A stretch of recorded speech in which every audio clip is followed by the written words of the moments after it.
好，欢迎收看小象说生活。最近呢，天气转凉，容易感冒。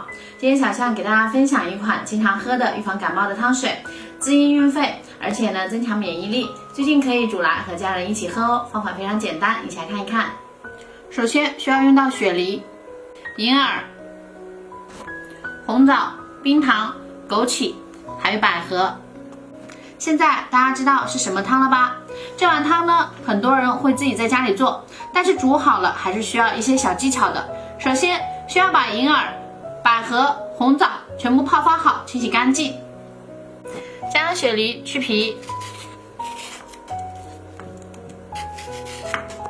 切成片。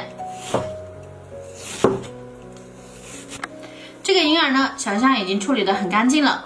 快速泡发银耳的方法可以看小象前2天发的视频，但是这里还需要提醒大家，我们在泡发银耳好之后呢，记住这里一个黄色的这个根部一定要给它去掉，这样煮出来的银耳才会更加的粘稠。银耳泡发好以后呢，也要用清水多清洗几遍，给它清洗干净。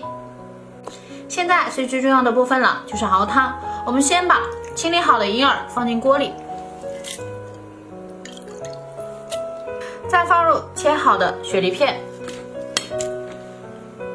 百合、冰糖。冰糖呢可以根据自己的口感，如果晚上吃就不要放太甜，因为晚上吃太甜的话很容易长胖。现在我们加入水，这里小象呢用的是纯净水，口感会好一些。